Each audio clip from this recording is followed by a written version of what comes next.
प्रिय क्रांती मित्र हो, जय भीम, जय अशोक, जय संविधान, जय भारत. प्रिय क्रांती मित्र हो, मी भीमप्यांथर राजेश गवळी आपले सर्वांचे भीमप्यांथर यूट्यूब चॅनलमध्ये महामंगल स्वागत करतो आणि आपला सर्वांना क्रांतिकारी जय भीम करतो.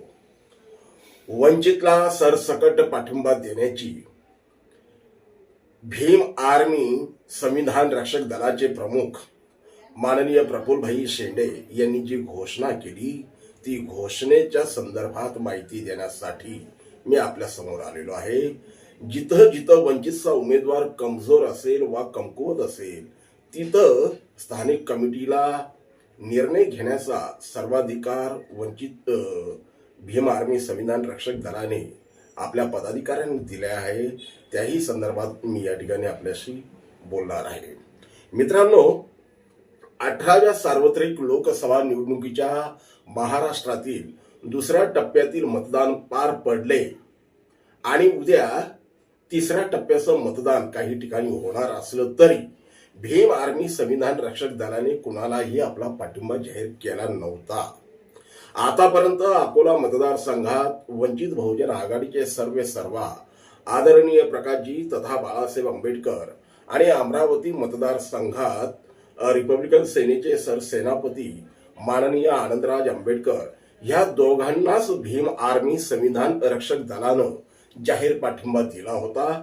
तसेच नागपूर मतदारसंघात काँग्रेस पक्षाच्या म्हणजे महाविकास आघाडीचे उमेदवार जे आहेत विकास ठाकरे यांना समर्थन जाहीर केलं होतं.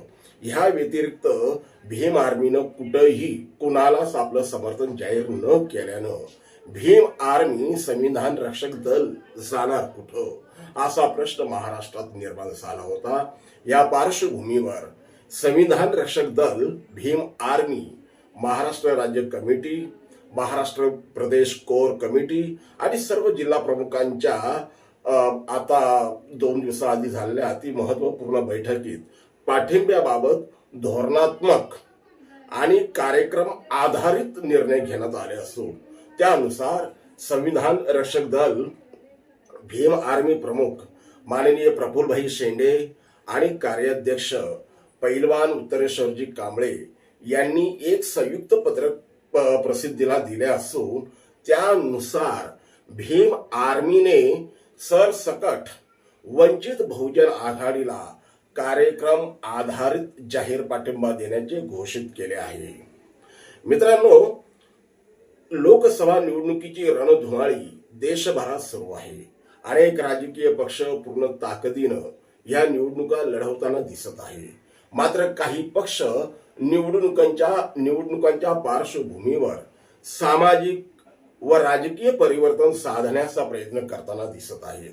महाराष्ट्रात वंचित बहुजन आघाडीनं लोकशाहीचे सामाजिकीकरण करण्याच्या हेतूनं सर्व जाती धर्मातील पक्ष भेद बाजूला ठेवून किंवा पंथ विरहित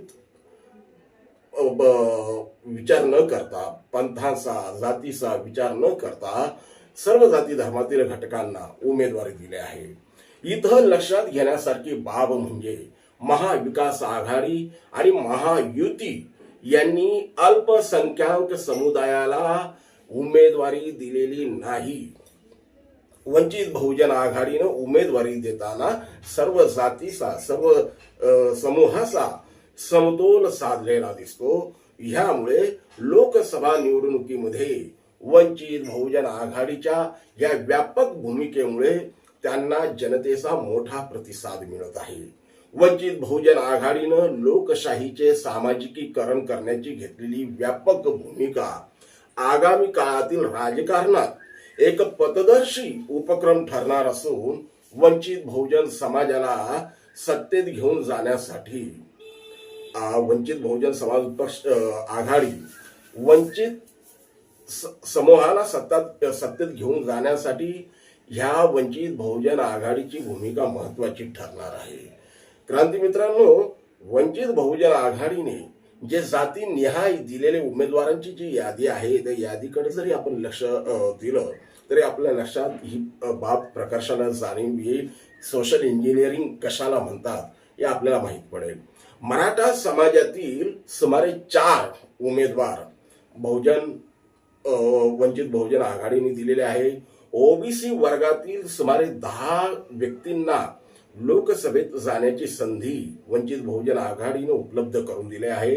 अनुसूचित जातीच्या 7 आणि अनुसूचित जमातीच्या 4 म्हणजे एकूण 11 उमेदवारांना लोकसभेचे दार खोलण्याची, त्यांना त्या लोकसभेच्या संसदीय राजकारणात जाण्याची संधी वंचित बहुजन आघाडीने उपलब्ध करून दिली. इतकंच नव्हे तर ब्राह्मण, सवर्ण, जे उच्चवर्णीय समाज स्वतःला मानतात त्यांना सुद्धा, त्यातील 2 व्यक्तींना वंचित बहुजन आघाडीने लोकसभा निवडणूक लढवण्याची संधी उपलब्ध करून दिलेली आहे. मुस्लिम समाजातील आतापर्यंत 7 उमेदवारांना काहीतरी त्यांनी तिकीट दिल्याची चर्चा आहे, किंवा आपण पाहतो की त्यांनी मुस्लिम समाजातील 7 व्यक्तींना उमेदवारी दिलेली आहे. लिंगायत समाजाला सुद्धा त्यांनी 4 लोकसभा मतदारसंघात लढण्याची संधी उपलब्ध करून दिलेली आहे. अशा विविध जाती समूहांना लोकसभेत प्रतिनिधित्व करण्याची संधी प्रकाशजी आंबेडकरांनी उपलब्ध करून दिली असून त्यांच्या या सामाजिक इंजिनिअरिंगला महाराष्ट्रामध्ये भरघोस प्रतिसाद मिळताना आपण पाहत आहोत, मिळताना दिसत आहे. त्यामुळेच जिथं जिथं वंचित बहुजन आघाडीचे मजबूत उमेदवार आहेत त्या सर्व ठिकाणी भीम आर्मी संविधान रक्षक दलाचा पाठिंबा वंचित बहुजन आघाडीला असणार आहे.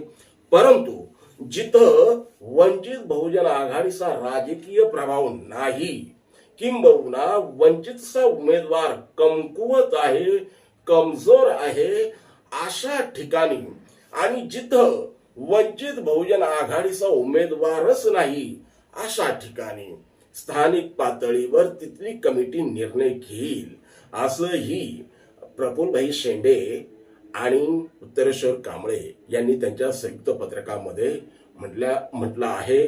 त्यामुळे महाराष्ट्रातील जनमताचा जर आपण कौल घेतला किंवा विचार केला तर भीम आर्मी संविधान रक्षक दलाचे प्रमुख सन्माननीय प्रफुल्लभाई शेंडे यांनी घेतलेले ह्या निर्णयाचे स्वागत संपूर्ण महाराष्ट्रामध्ये होताना दिसत आहे आणि त्याचा सकारात्मक परिणाम मतदानावरती दिसून येणार आहे.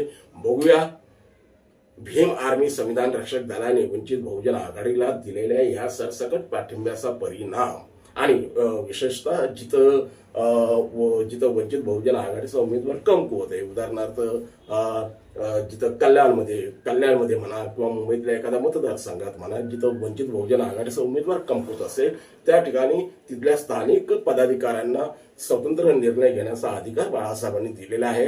अर्थात प्रफुल्लभाई शेंडे यांनी तिथल्या भीम आर्मी संविधान रक्षक दलाच्या कार्यकर्त्यांना हा अधिकार दिलेला आहे.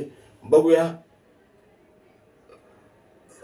प्रफुल्लभाई शेंडे, भीम आर्मी प्रमुख प्रफुल्लभाई शेंडे यांनी घेतलेला हा निर्णय, या निर्णयाचा परिणाम कुठवर होतो, कुठवर तो परिणाम साधला जातो, याचे उत्तर आपल्याला 4 जून रोजी मतदानाच्या निकालातून दिसणारच आहे.